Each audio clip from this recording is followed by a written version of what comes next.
जनगण मन अधिनायक जय हे भारत भाग्य विधाता।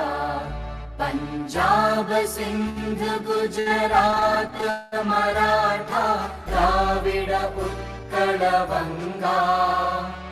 विंध्य हिमाचल यमुना गंगा उच्चल जलधि तरंगा। तव शुभ नामे जागे तव शुभ आशीष मागे।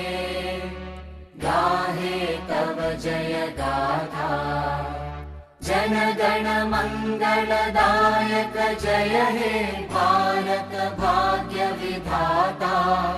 जय हे जय हे जय हे जय जय जय जय हे। Yes, ठीक है. Now Anurag ji, yes, Denul asked me from Tamil Nadu, please unmute yourself and give the welcome speech. And after that, everybody can proceed. Denul.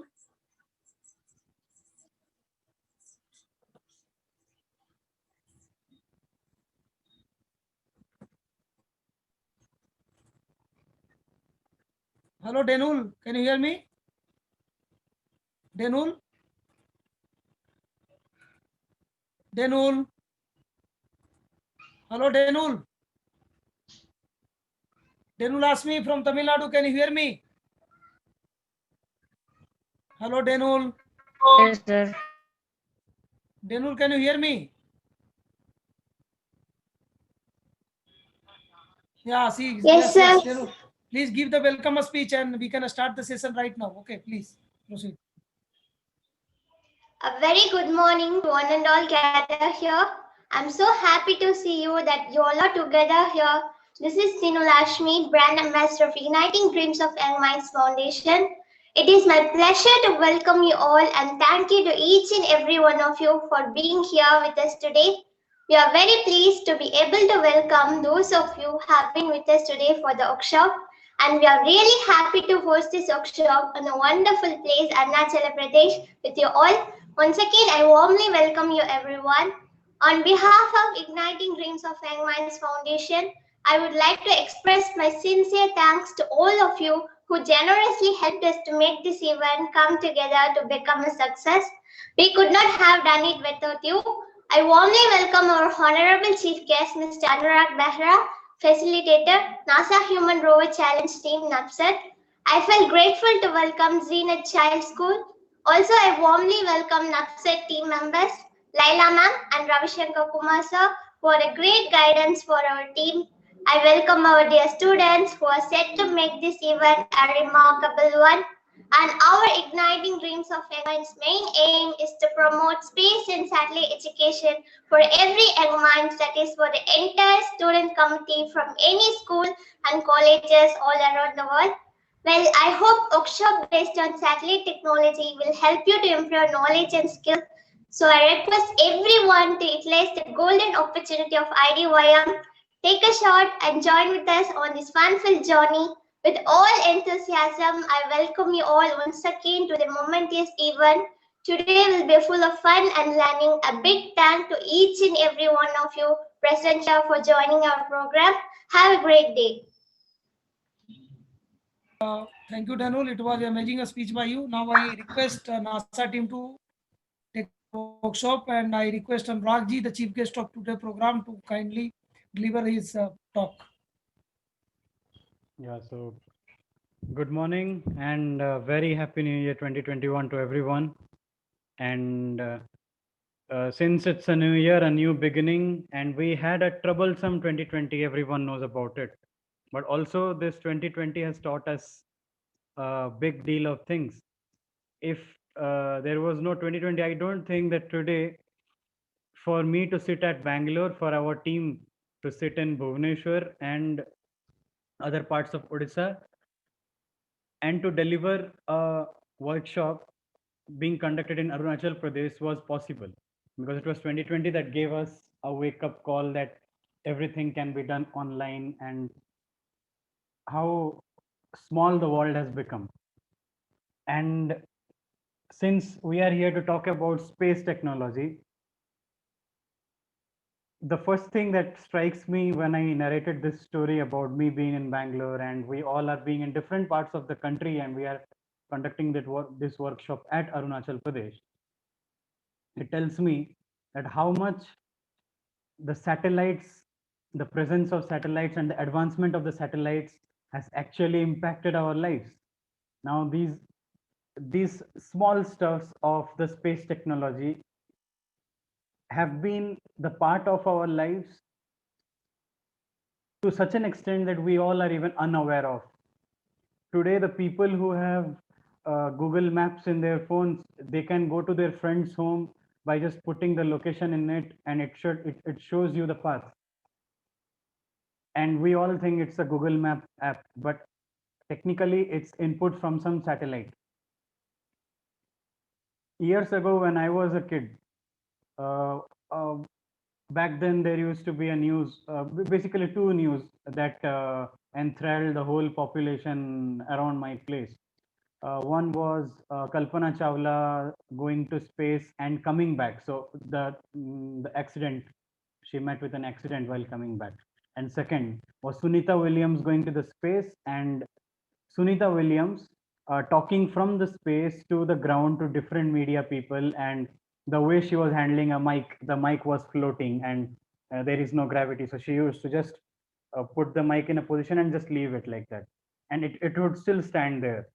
So uh, when I used to go for normal shops to buy vegetables, or when I used to go to places like meeting of friends in some friend's birthday party, that was one of the hot topics that it was discussed.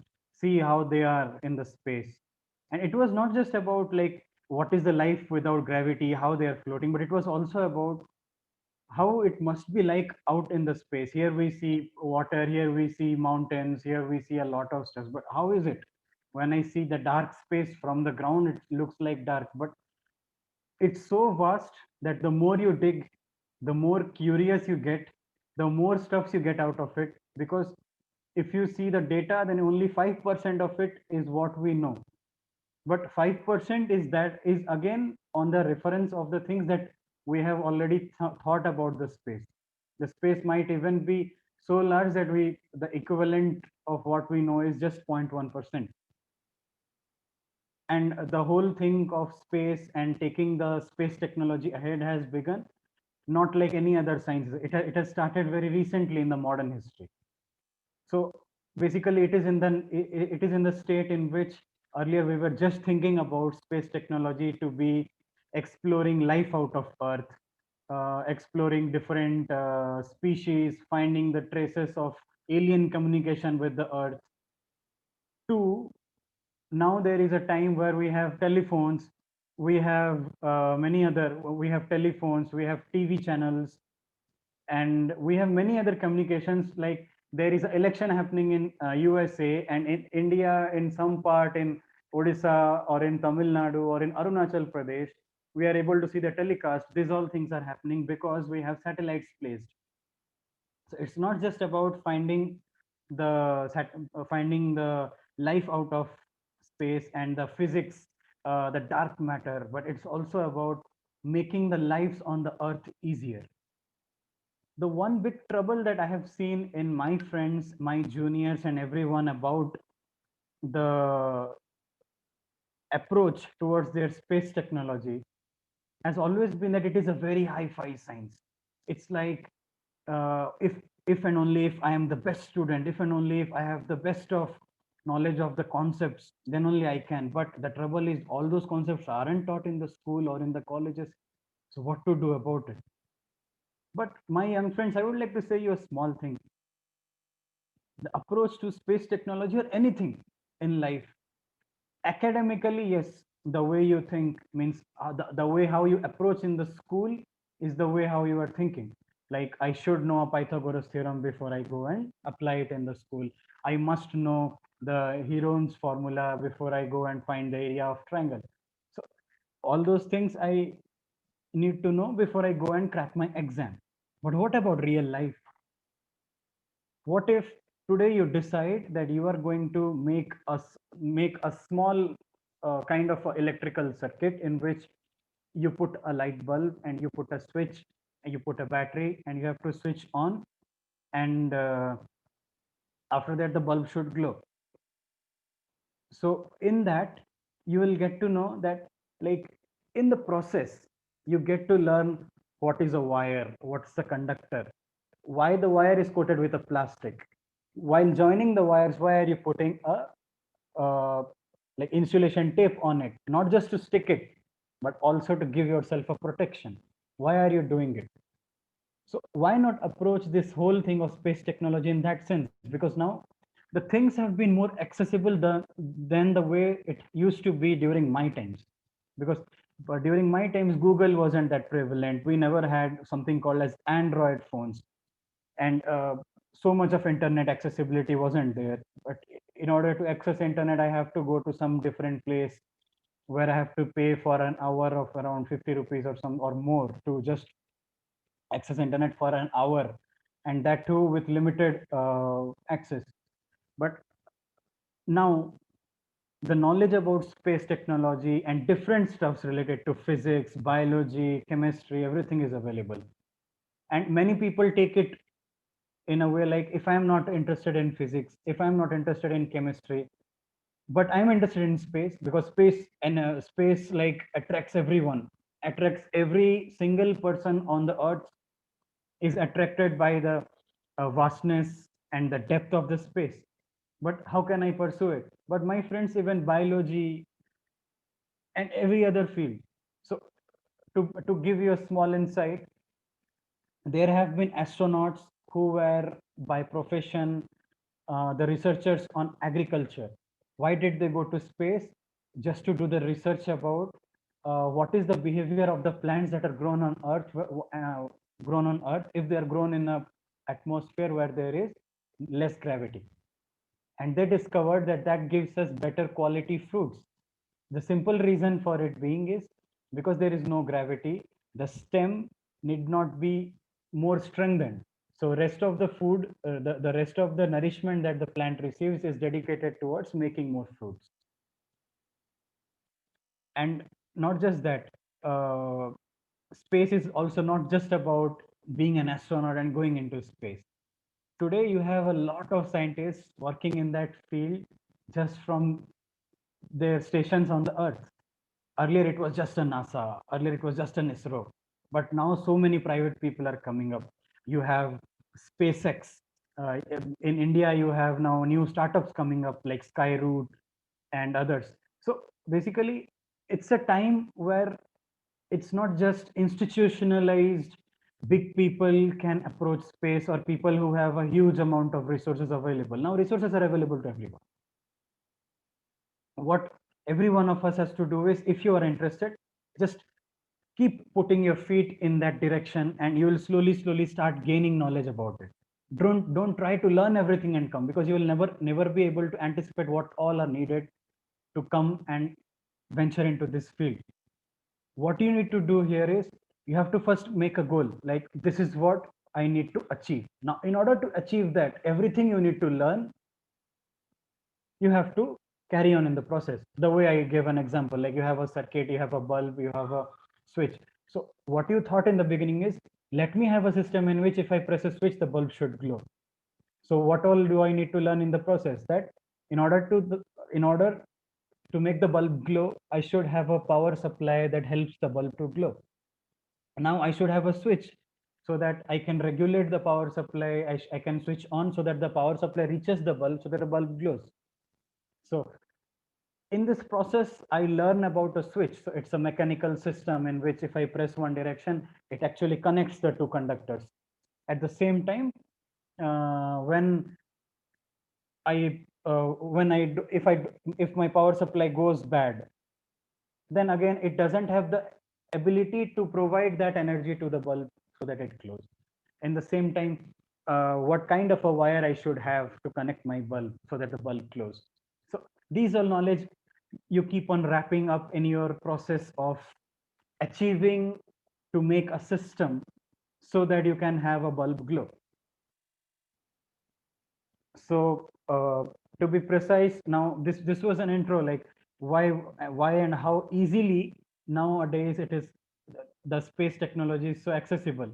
The kids, the people who are in our team, they all are kids studying class 9th, class 11th, class 12th, and they all are doing such amazing stuff. They all are now going to be part of the NASA Human Rover Challenge. It is the first ever under 19 team from India to represent in NASA Human Rover Challenge ever in the history of the full event. So they could do just because they were curious. Yes, the organizations like IDYM Foundation and Navan Mesprasar Foundation through NAPSAT, we are the people who give you the ample ambient environment in which your curiosity for a certain field can grow, and the resources which you get, you can easily bring everything together, and you can build upon it to be what you want and what you have aimed in your life. So that was what our role was in the life of all these people like Ankan, Shreyans, and Varshini. But the best thing was, since the resources were available, they just were curious. They just needed an environment. We provided the same, and these people did their own study, did their own research. Now they are doing all kinds of stuff like raising the fund for the project, raising different stuffs, like everything. They are basically doing everything for the project. So it's not that like only the people who are well enough to afford things can come into this field. We have different people. Today, Shreyans will be talking about them. We have different people in the team. Team has various backgrounds from which people have come up, but still everyone is the part of the same team, showing the same abilities and showing the same competence. And everyone is equally going to be the pride of this country. And being Indians, I would like to mention a small point. Being Indians, it is by default inhibited in our DNA, this whole thing of space technology. If you see the whole human history, 70% of space technology discoveries have been done in the ancient Indian history. It's not what Anurag Behra says from NAPSAT. It's what Mr. Angus Madison says in his work in 2010, where he says that India was the world's technology and economical superpower for 3/4 of the history of the mankind. So moving on, since we are talking about satellites and space technology, so we shall discuss a little about the basics about space technology and satellites to be precise. So here I shall be sharing my screen. So Ravi sir, please let me know once you are able to see the screen.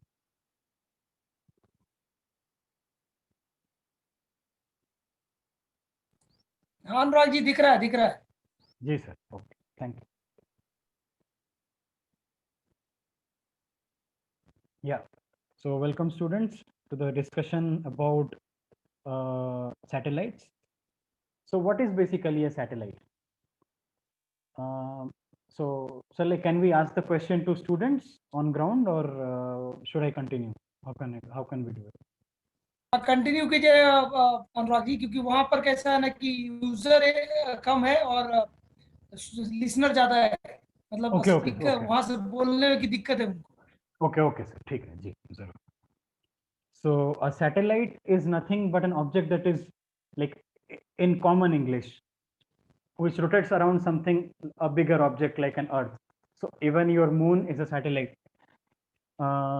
Moon is a satellite. There are many other things, like we might have learned, like Saturn, Jupiter. They have 9 to 10 moons rotating around them, and it is revolving around them. It is like basically all are small satellites. Satellites can be of two types. One is natural, one is artificial. So the moon that you see is basically the natural satellite, because it is what is created by the nature. But what is an artificial satellite? The satellites that we make. So like you might have heard that ISRO sent a satellite recently for a global positioning system, the GPS. So it's an artificial satellite. It was a man-made thing. So the people from ISRO, they made it. NASA makes many satellites. So all of them are satellites. Even from Earth, we send satellites to Mars to do monitoring of their Earth, of their soil, of their atmosphere, of different aspects of the Mars. Is there any life on Mars, or is there any probability, or is there any place in which we can in future push human lives to stay? We do a lot of things on Mars. So even that is a satellite which revolves. It's an artificial satellite which we from the Earth have sent to the Mars, and it rotates around it. From Mangalyaan, we all have heard about the successful story of Mangalyaan from ISRO. So that was also a satellite that went to like Mangal Graha. So that's Mars. So it was rotating around it. So what are the types of satellite? So one is the communication satellite. So types of satellite on the basis of the usage of the satellite. So satellite are used for various purposes or for various goals. Usage as well as the way the different satellites behave. So that's what the whole thing about satellites is. This slide is all about. So one is a communication satellite, because these satellites help us in communications. So basically talking about the communication, like the way initially we discussed. So there was an election happening in USA, and we were seeing the live footage of the proceedings in India.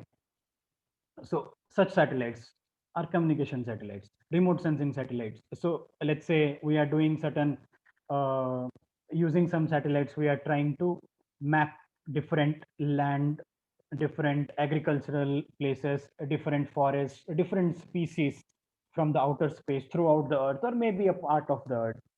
So these satellites are called as remote sensing satellites. Then navigation satellites. These all are used for navigation purposes. So basically, like we want to navigate, like what to say, like for example, you what is navigation? So there is a ship going from Singapore to the Paradip port in Odisha. So it needs a navigation system. So like what should be its path? Should it take east? Should it take west? What's the wind direction and all such things? So it needs all those inputs. So the details related to your direction of motion and where you are currently. So such things is navigation. So those things are facilitated by a satellite called as a navigation satellite. Then geocentric satellites. So these are the satellites which revolve around the Earth. And LEO, MEO, HEO, these all are different heights at which these satellites are deployed. So they have different goals. Now the next kind of satellite is GPS, Global Positioning System. So basically with when I have a phone and I have a GPS system in it, so this GPS actually helps me to like tell where I am and what is the best possible path in which I can reach. So basically what this GPS says is this is the street. So these are the different streets available. These are the different buildings and things available around you where through which you can make a path and you can go. And then it is a software in your phone that tells you that which is the shortest path, which has the less traffic. But it is a GPS that tells us that, okay, here is this much of traffic, here is this much of density and all such stuff. So we have a huge amount of satellite, not huge, like around 7-8 satellites covering the Earth, which gives us this data. So it's not just the Google map that does it, but the data that the Google map receives is the satellite's data. And now recently, if you are aware of, then ISRO has also deployed a similar GPS for India. So it is a completely Indian GPS system now deployed on outer space. Next is a geostationary satellite. So these are the kind of satellites which look stationary when looked from the Earth. So they revolve in the same speed at which the Earth rotates. So that's why they are called the geostationary satellites. Drone satellites. These are the satellites which are like basically they don't rotate around the Earth that way, but they are drones. So you might have seen the movie Three Idiots, or we see different drones. So they are different flying objects who are controlled remotely but there is no human being sitting on that. So like it's less risky and also bit cost efficient. So in that way, drone satellites are such satellites which are above, which are in the which are floating, and using which even US takes many military actions on different enemy states, and slowly many other countries are doing it. Ground satellite, polar satellite, nano satellite, these all are like different stuff. So polar satellite are the satellites which move from pole to pole. CubeSat is a satellite which is size of a cube, and like these are the various kinds of satellites. So what is basically a satellite? So basically a satellite is constituent of, the full satellite system is constituent of two subsystems. So the two subsystems are, one is the space segment, one is the earth segment, because satellite on its own is of no use, because what a floating body up will do if you don't have a phone. So if you don't have a phone with you, how are you actually going to tell everyone about like the GPS, the Google map? If you don't have a Google map with you, how are you going to direct people to go from one village to other village using this path? How can you do that? You can't do that. So there are two segments of a satellite. One is a space segment, other one is the ground segment. So the space segment is the one that is in the space inside the satellite. So that is a space segment, space segment subsystem, which we call. The second segment is the ground segment, which receives. So the ground segment, which in common English we call as a ground station.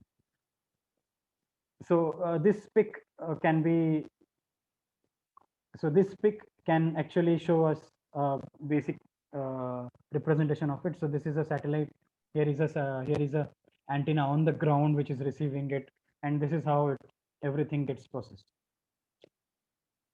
Now, what are the constituents of a space segment subsystem? The space segment subsystem can be broken down into even further fragments. So one of those fragment is altitude and orbit control subsystems. So whenever there is a satellite in the space, because of various factors, various disturbances that occur in the space, it tends to move out of its position from where it is located. So for that, you need to have this orbit control subsystem, but also there is this altitude. So we can adjust the altitude in which and the orbit. So basically this subsystem, the height at which the satellite currently is, and also the orbital position in which the satellite is. So these things can be controlled using this subsystem. Then telemetry, tracking, commanding, monitoring subsystem, which is in technical abbreviation, we call it as TTCM. So in TTCM, what we do is measurement from a distance. This is called as telemetry. So what you can do is, what does this telemetry part do is, there are many sensors which monitor different aspects. So like, for example, what is the temperature currently of the satellite or around the satellite, and such things. So the data that the satellite gathers about itself generally, and about the space and the location in which it is located. So those data are conveyed by the telemetry to the ground station. What is tracking? It helps us to track the current position. The previous subsystem, that altitude and orbit control subsystem, it helps us to control the position. But this is where you are tracking the position, where it is currently. Commanding. Commanding here means, like, you can give commands to the satellite to do a certain thing. So let's say it's a drone-based satellite, and you want to fire a missile to a particular place. So you can command it. So that's the commanding. Monitoring. So the satellite itself is an electronic body. It will have many problems. It might go, some parts of it might go bad, or some part of it start picking up some wrong data. So what does this monitoring brush now. ढूंढना नहीं पड़ेगा।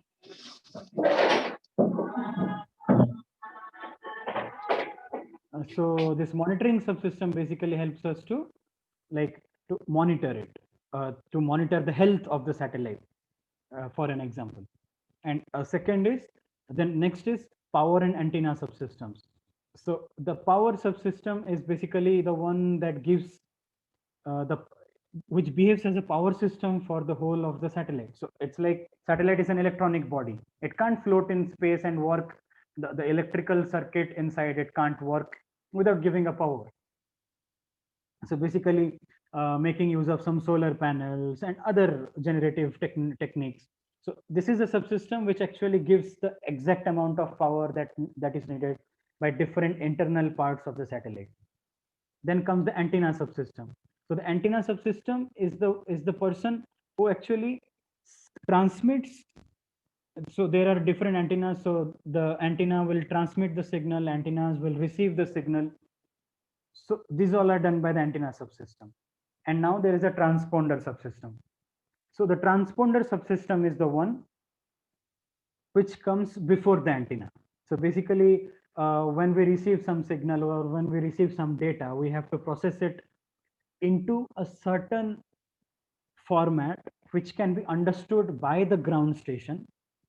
So the transponder is the one who will be receiving the data, will be translating that data in the format in which the ground station can interpret it, and will be sending it with the help of an antenna subsystem. So basically using an antenna to the ground station.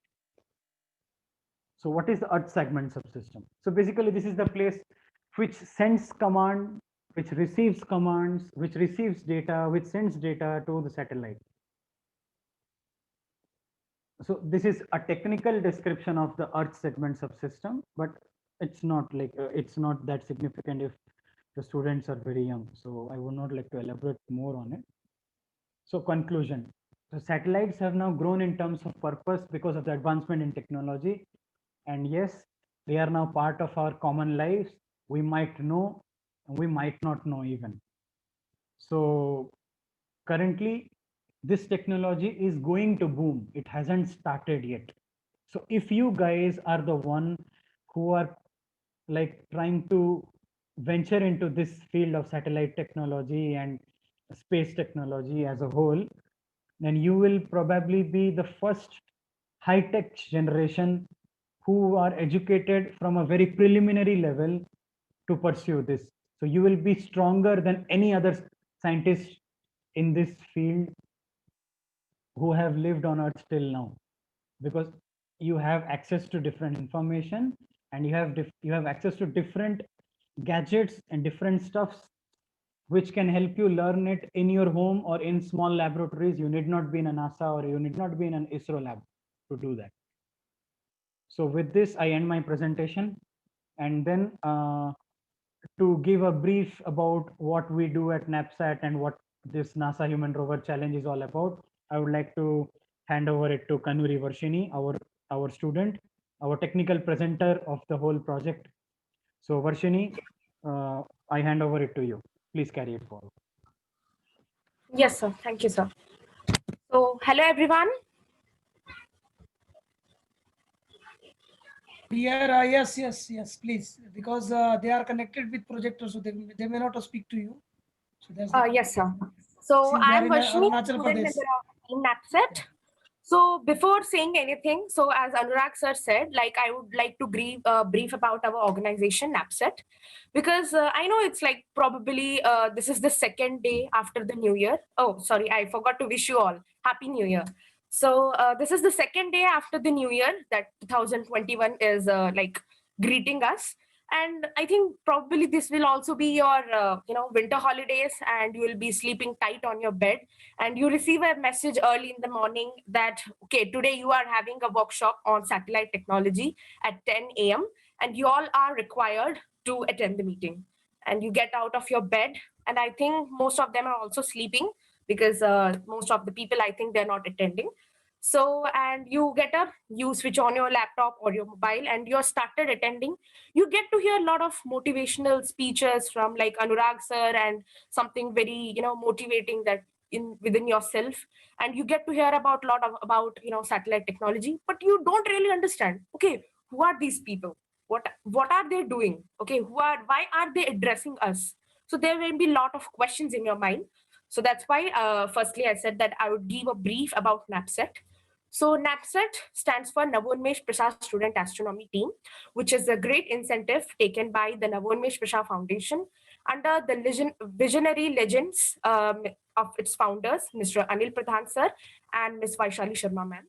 So this entire project, our entire project, is about instilling curiosity, developing skills, and sparking innovation among the students, school-going and university students of India in the field of space science and astronomy, with the very unique technique that is triple E technique. So what is this triple E? So here EEE stands for experiment, environment, and experience. So I'm sure, like, I think the class 6 to 12 students are attending this. So you must have known, like, you are having labs, right, in your school. You are having your physics lab, your chemistry lab, in which you get, I think, your lab manual. So you get all the instructions before you are going to that particular lab and conducting that experiment.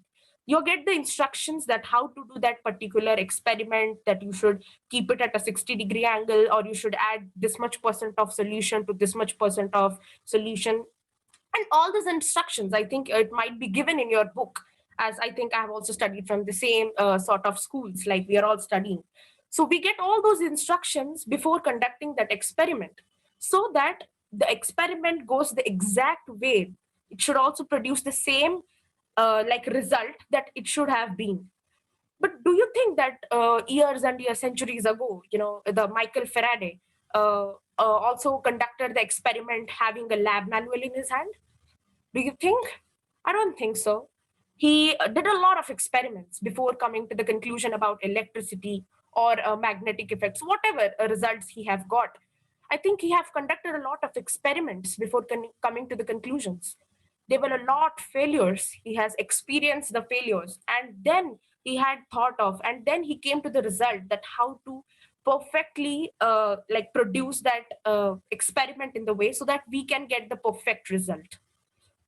But today we have got the books. Do you think that he has got it?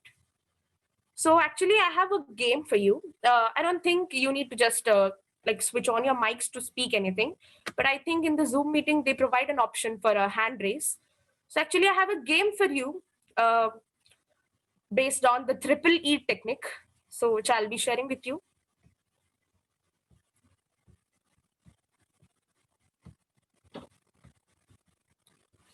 Okay, is it visible?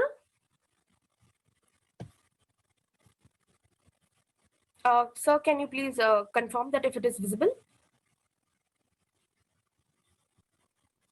Yes, it is visible. Okay. So this is a game, connect the dots. So, but as you know that no game is very interesting without rules. Okay. So there are 3 rules for this game. First is that you should only use 4 straight lines. Okay. You should only use 4 straight lines to connect all these dots. Okay. There are 9 dots here and you should connect them all with only 4 straight lines. So the second rule is that you should not retrace your path. Once you have drawn a line, a straight line, then you should not come back. You should not retrace the same line. And the third point is you should not pick up your pencil or the pen. Once you have started drawing, you should not pick out your pencil or the pen. So I give you 1 minute. Okay, I'll see in my watch. I'll give you 1 minute to, if anybody dares or if anybody is able to solve this, okay, we'll be posting it in our social media that, okay, this child has done this. And your time starts now.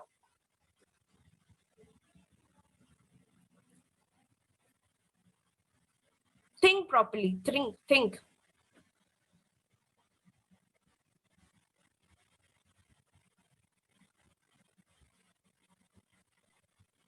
Miss, I don't understand what you're trying to say. Okay, so actually this is a game. This is a game of connecting the dots. You see the 9 dots on the screen? Do you see it? Yes, miss. Okay, so this game is about connecting these 9 dots. Okay, you if you have some book or something like that, just draw this 9 dots on your book and you try to join those dots, and you should have to join them only with 4 straight lines. Okay, like wait a second.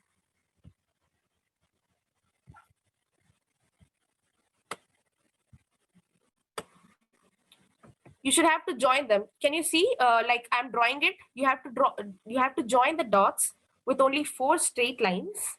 The second rule is that once you have drawn line, you should not retrace it back. And the third rule is that you should not pick up the pencil once you have started drawing. You have started connecting the dots. Okay, did you understand?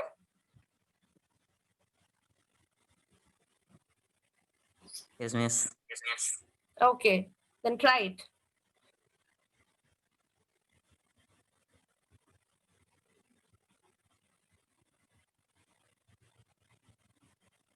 All of you, even the teachers or even my team members who have curious minds, they all can try it.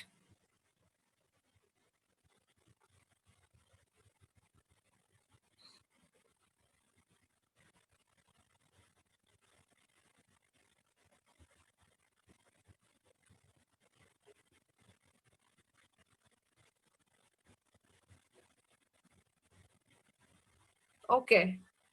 So has anyone got any result? Can you please raise your hands if anyone has got it?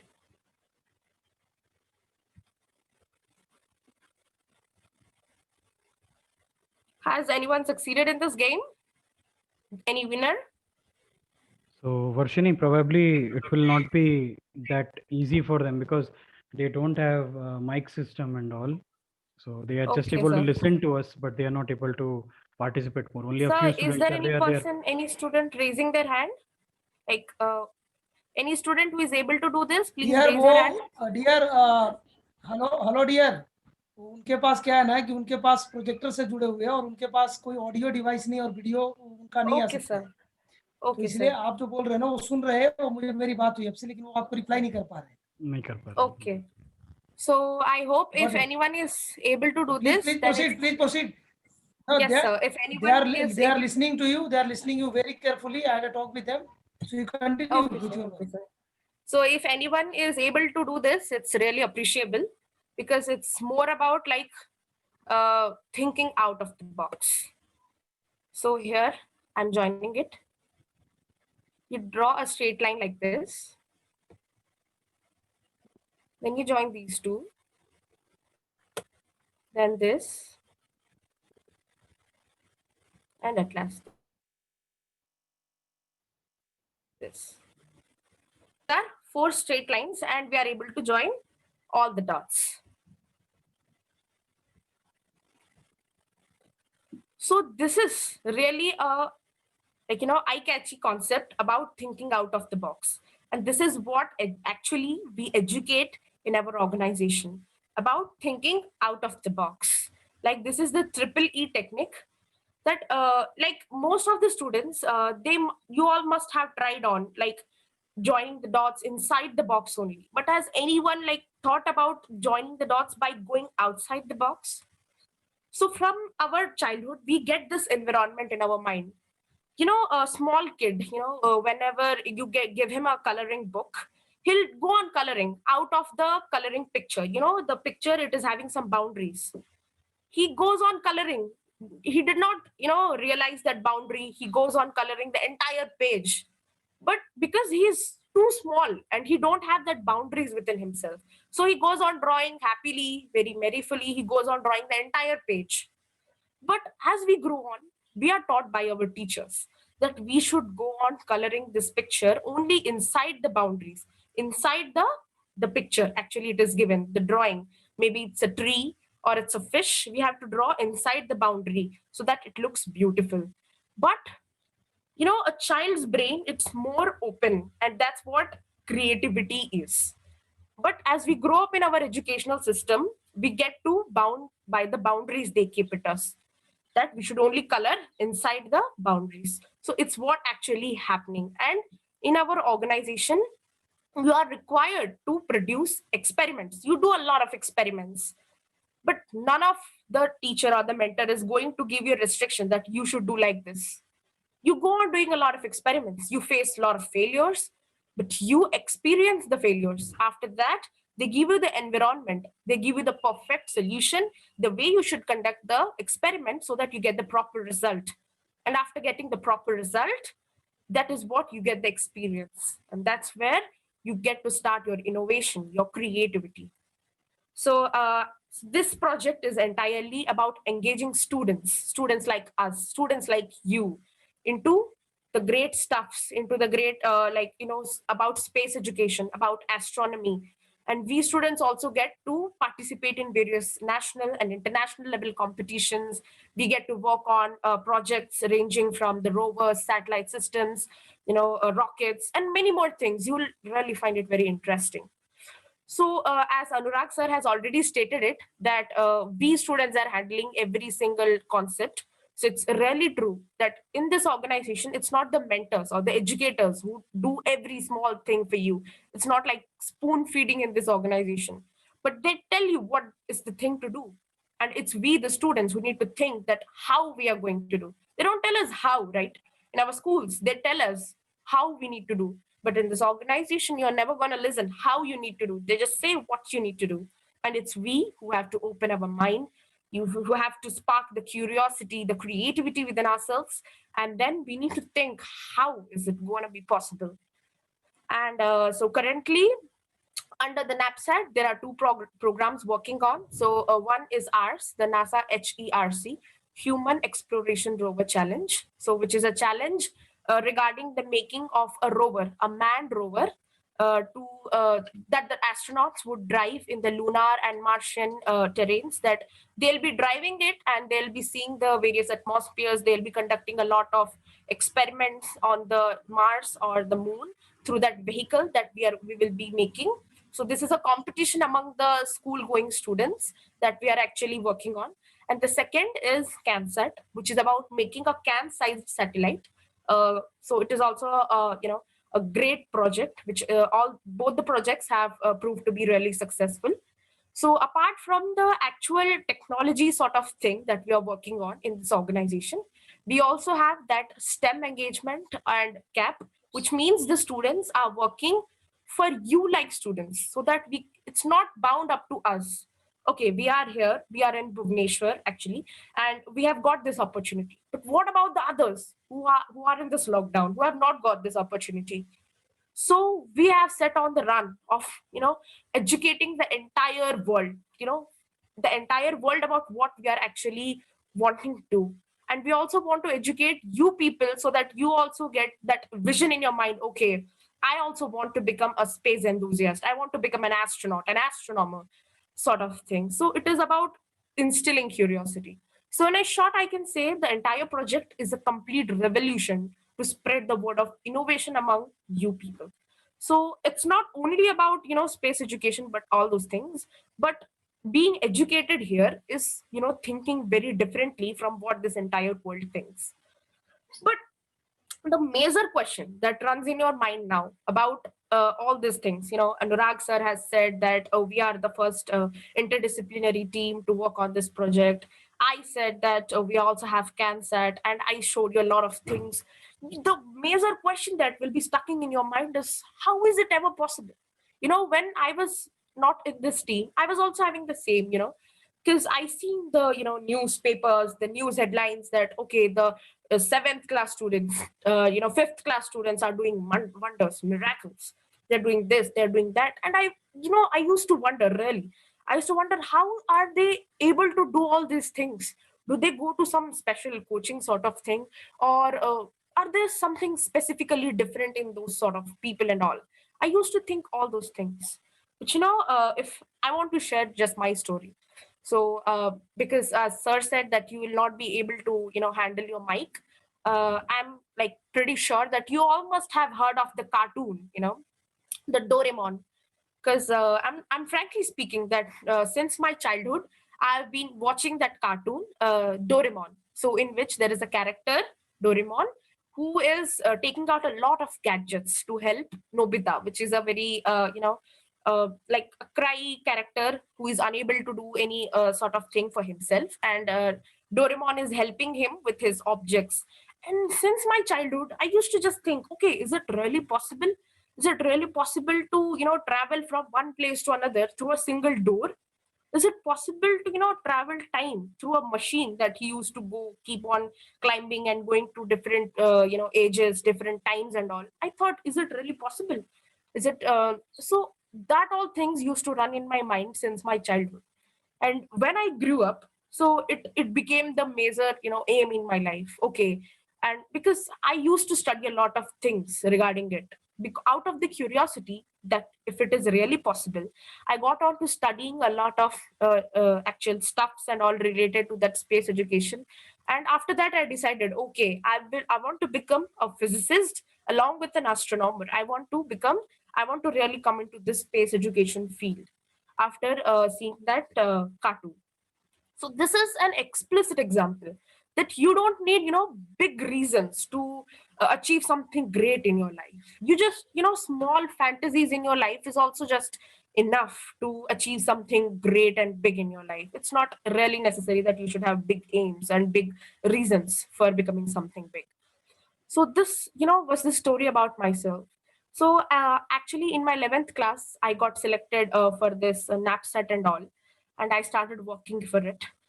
So after coming into this, field, I learned a lot of things. I got exposed to a lot of more things, and I also got to interact with a lot of more people like you.